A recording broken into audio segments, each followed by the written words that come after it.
जय हिंद दोस्तों, ये अच्छी बैच का पहला वीडियो है मैथ का। रियल नंबर का हम इंट्रोडक्शन देखेंगे आज, और नेक्स्ट वीडियो से हम लोग मेन टॉपिक कवर करेंगे, जैसे कि यूक्लिड डिवीजन एल्गोरिथम, उसके बाद फिर परिमेय संख्या सिद्ध करना, अपरिमेय संख्या सिद्ध करना होगा, सो वो सब देखेंगे। पहले हम आज इंट्रोडक्शन देख लेते हैं रियल नंबर का, वास्तविक संख्या का क्या होता है। पहले हम रियल नंबर देख लेते हैं। रियल नंबर होता क्या है? रियल नंबर वैसी संख्या जिसे संख्या रेखा पर निरूपित किया जा सके। तो लिखेंगे वैसी संख्या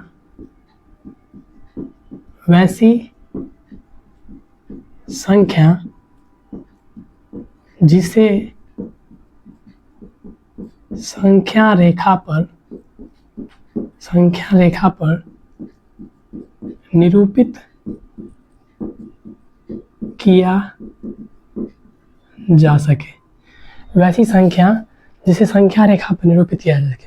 संख्या रेखा पर मतलब है, संख्या रेखा होता है क्या तो समझिए। पहले ये लाइन है 0 1 2 3 4, इधर पॉजिटिव इधर निगेटिव में -1 -2 -3 -4।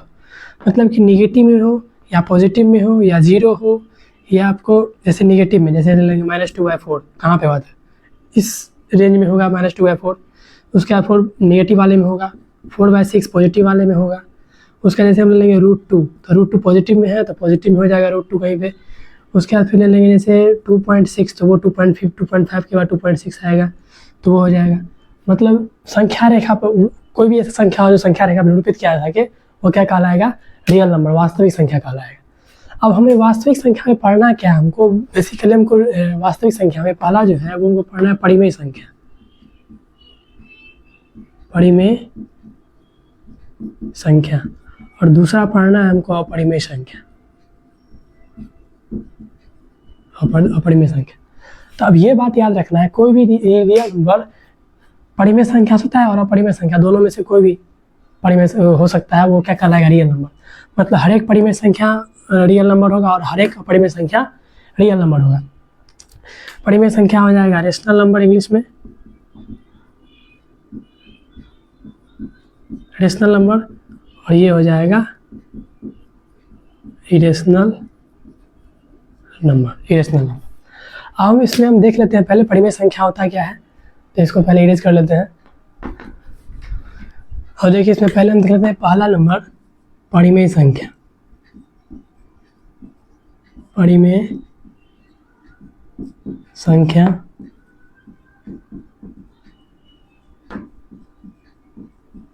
रेशनल नंबर देख लेते हैं। रेशनल नंबर क्या होता है? वैसी संख्या जिसे हम p/q के रूप में लिखा जा सके। मतलब इसको हम p/q के रूप में लिखेंगे, और जहाँ पे q नहीं 0 होगा, q 0 होना चाहिए। तो इसका पहले डिफिनेशन लिख सकते हैं। वैसी संख्या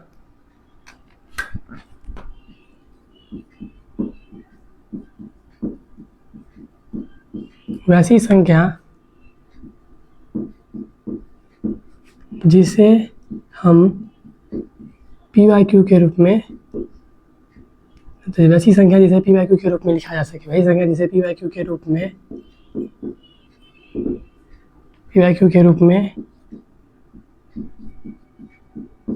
लिखा जा सके, जहाँ q 0 नहीं होना चाहिए। q डज नॉट इक्वल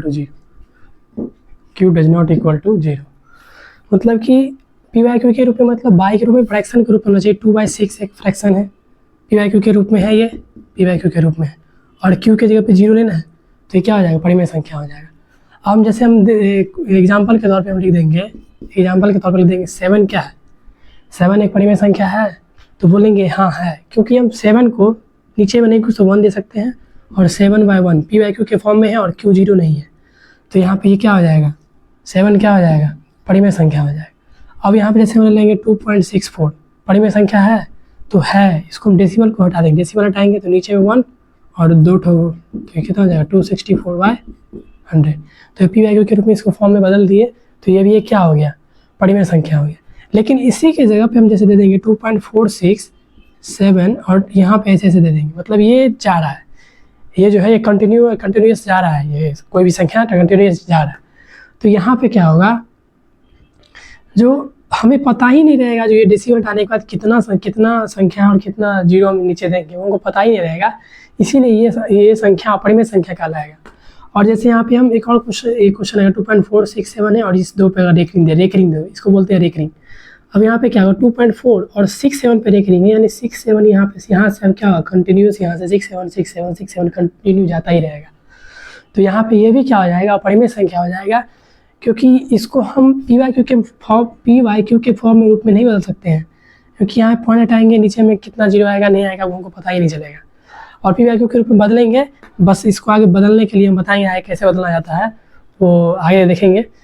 अब यहाँ पे जैसे √6 है तो 6 का एलसीएम लेंगे 2 और 3, √6 है तो 2 × 3, ये रूट से बाहर नहीं निकलेगा तो ये भी क्या हो जाएगा अपरिमेय संख्या कहलाएगा। हमको ये बात अब ध्यान में रखना है। अब देखिए अपरिमेय संख्या क्या होता है वो देखिए, अब देख लेते हैं अपरिमेय संख्या क्या होता है। दूसरा नंबर है अपरिमेय संख्या। अपरिमेय संख्या इरेशनल नंबर, जस्ट इसका अपोजिट होगा। हम परिमेय संख्या को PYQ के फॉर्म में लिख सकते हैं और अपरिमेय संख्या को PYQ के फॉर्म में नहीं लिख सकते हैं। तो यहाँ पे लिखेंगे वैसी संख्या जिसे PYQ के रूप में नहीं लिखा जा सके, PYQ के फॉर्म में नहीं लिखा जा सके। तो यहाँ पे हम PYQ के फॉर्म में किसको नहीं लिख सकते हैं, तो जैसे √2 है, इसको हम PYQ के आप बोलिएगा जैसे √2/1, लेकिन √2 का जो वैल्यू आता है वो पॉइंट में आता है और वो रेगुलर चलता ही रहता है, इसीलिए हम इसको ये क्या हो जाएगा अपरिमेय संख्या हो जाएगा। अब जैसे यहाँ लेंगे 2.672 और यहाँ कंटिन्यूस है, यानी इसको हम PYQ के फॉर्म में नहीं लिख सकते, ये हो जाएगा अपरिमेय संख्या, इस तरह हो जाएगा। और जैसे 1/0 है तो यहाँ पे 0 आ गया, क्योंकि जगह पे 0 आ गया तो क्या हो जाएगा अपरिमेय संख्या हो जाएगा। तो इस तरह अपरिमेय संख्या हो गया। अब हमको देखना है भाज्य संख्या क्या होता है और अभाज्य संख्या क्या होता है। बेसिक इंट्रोडक्शन में इतना ही, और नेक्स्ट वीडियो से हम लोग देखेंगे यूक्लिड डिवीजन एल्गोरिथम के बारे में, जो इस चैप्टर का इम्पोर्टेंट है बिहार बोर्ड के लिए। बिहार बोर्ड में 2 नंबर का पूछता भी क्वेश्चन, उसके बाद फिर एक क्वेश्चन पूछेगा आपको प्रूफ करने के लिए, इरेशनल नंबर प्रूफ करने के लिए क्वेश्चन पूछेगा। जैसे पूछ देगा कोई ऐसे क्वेश्चन है यहीं पे, जैसे √2 है ना, तो बोल देगा √2 एक अपरिमेय संख्या है प्रूफ करने के लिए। तो पहले आप देख लेते हैं इंट्रोडक्शन में, अब देख लेते हैं भाज्य संख्या और अभाज्य संख्या क्या होता है। और इसमें एक और जानकारी देना था, जैसे कि पाई एक अपरिमेय संख्या। पाई देखिए, एक पाई होता है, पाई का वैल्यू होता है 22/7, लेकिन पाई 22/7 जो है वह एक परिमेय संख्या है, वह एक परिमेय संख्या है। क्यों है परिमेय संख्या? क्योंकि ये PYQ के फॉर्म में है, यहाँ पे Q 0 भी नहीं है, तो एक परिमेय संख्या है। लेकिन पाई का ही वैल्यू है ना, लेकिन ये पाई जो है वह एक अपरिमेय संख्या है। पाई एक अपरिमेय संख्या इरेशनल नंबर है। क्यों? क्योंकि पाई का एग्जैक्ट वैल्यू जो आता है वह 3.1412 ऐसे करके ये समथिंग में से चला जाता है, चलता ही रहता है, कंटिन्यूस रहता है, इसीलिए एक अपरिमेय संख्या कहलाता है। और पाई का एक वैल्यू 22/7 भी होता है, इसीलिए ये 22/7 जो है वो अपरिमेय संख्या कहलाता है। अब ऑब्जेक्टिव में आता है, बिहार बोर्ड का ऑब्जेक्टिव में क्वेश्चन आ जाता है पाई एक अपरिमेय संख्या है, क्या अपरिमेय संख्या है या भाज्य संख्या उस तरह दे देगा क्वेश्चन। तो यहाँ पे कन्फ्यूज नहीं होना, पाई एक अपरिमेय संख्या है और 22/7 जो है वह परिमेय संख्या है, ये बात ध्यान में रखना है। अब यहाँ पे हम देख लेते हैं भाज्य संख्या क्या होता है और अभाज्य संख्या क्या होता है। देखना था अभाज्य संख्या और भाज्य संख्या। अब देखिए पहला नंबर हम देख लेते हैं अभाज्य संख्या क्या होता है। अभाज्य संख्या, अभाज्य संख्या यानी प्राइम नंबर। प्राइम नंबर क्या होता है? तो प्राइम नंबर अभाज्य संख्या में क्या होता है, वैसी संख्या जो एक से कटे, एक से डिविजिबल हो और खुद से डिविजिबल हो। मतलब ऐसी संख्या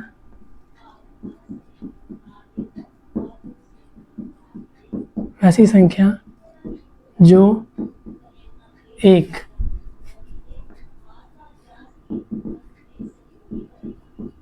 एक और स्वयं से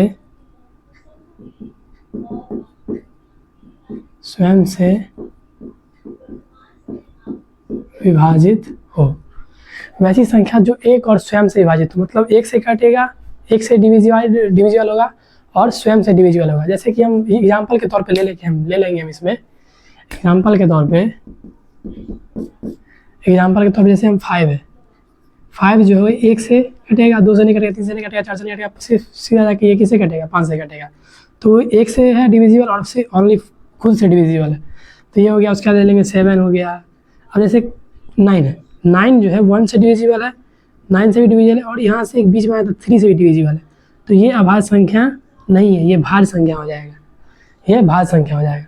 तो यहाँ पे हो गया 1 हो गया, 3 हो गया, 2 भी हो सकता है, 4 नहीं होगा, 5 हो जाएगा, 7 हो जाएगा। तो ये सब क्या हो जाएगा, अभाज्य संख्या हो जाएगा, प्राइम नंबर हो जाएगा। अब यहाँ पे दूसरे नंबर पे आ जाएगा, दूसरे नंबर में आ जाएगा भाज्य संख्या। भाज्य संख्या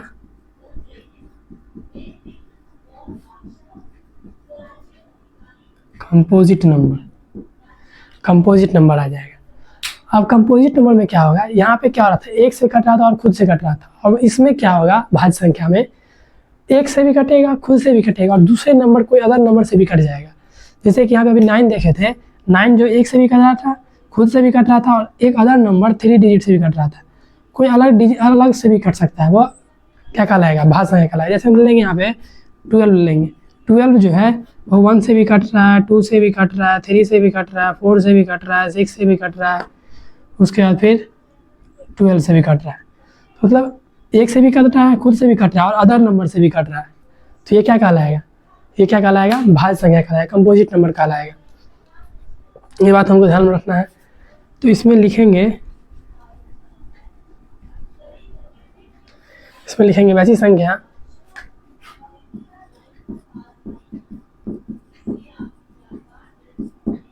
वैसी संख्या जो जिसके 2 से ज़्यादा गुणनखंड हो, सीधा ये लिख लेते हैं, जिसके 2 से ज़्यादा गुणनखंड हो। 2 से ज़्यादा गुणनखंड होगा वो भी कहला सकता है भाज्य संख्या। ये हो गया। अब इसके बाद एक और आता है सहअभाज्य संख्या। यहाँ पे एक ऑब्जेक्टिव में जो है बहुत सारा कुछ भी पूछ सकता है। तो इसमें ये जो है ये पूछ सकता है सहअभाज्य संख्या। अब सहअभाज्य संख्या में क्या होता है, जिसका दो कोई नंबर होगा उसका HCF कितना आना चाहिए, HCF 1 आएगा। कोई 2 संख्या होगा उसका HCF क्या आएगा, 1 आएगा। जैसे कि 2 और 3 ले लेंगे, 2 और 3 इसका HCF 1 आएगा। जैसे 2 3 का HCF लेंगे, 2 1 जा 2 1 2 लेंगे 2, इसका HCF क्या है, 1 है। तो ये क्या कहलाएगा, सहअभाज्य संख्या। इसमें याद रखना है हमको।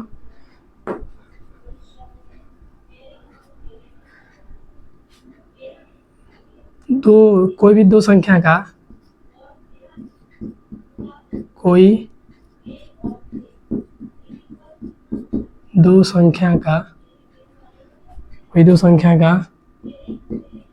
HCF क्या आना चाहिए, 1 आना चाहिए। तो ये क्या कहलाएगा, सहअभाज्य संख्या कहलाएगा। कोई 2 संख्या का HCF इसमें क्या आना चाहिए, 1 आना चाहिए। जैसे इसमें अब 11 13 है, 11 और 13 का 11 13 2 संख्या है। अब 13 का LCM निकालेंगे, यहाँ से HCF निकालेंगे। 3 यहाँ पे 11 आएगा, 3 3 या 9, यहाँ पे 2 3 1, तो इसका HCF क्या आ जाएगा, 1 आ जाएगा। तो इस तरह कोई भी 2 संख्या हो जिसका HCF 1 आएगा वो क्या कहलाएगा, सहअभाज्य संख्या कहलाएगा। अब यहाँ पे हम ये बात समझते हैं जो हमको अब इसमें जो हमको पढ़ना होगा, हम पढ़ेंगे इसमें यूक्लिड डिवीजन एल्गोरिथम पढ़ेंगे, जिससे 2 नंबर का क्वेश्चन आता है बिहार बोर्ड में। उसके बाद फिर अपरिमेय संख्या सिद्ध करने के लिए बोलेंगे, उसके बाद फैक्टर HCF SCF या LCM निकालने के लिए फैक्टर मेथड जो होता है वो हम देखेंगे, उससे रिलेटेड क्वेश्चन सब आता ही है। तो अब मिलते हैं नेक्स्ट वीडियो में, इसका ही सेकंड पार्ट लेके, रियल नंबर का सेकंड पार्ट लेके आएंगे। ये इंट्रोडक्शन था, अब नेक्स्ट से हम इसके विस्तार से जानेंगे इसके चैप्टर के बारे में, क्या सब पढ़ना होगा क्या सब नहीं पढ़ना होगा। लेकिन पढ़ना सब चीज़ है, क्योंकि आप सबके लिए 1 साल अभी समय है, आराम से पढ़िए। तब तक के लिए धन्यवाद, मिलते हैं नेक्स्ट वीडियो में।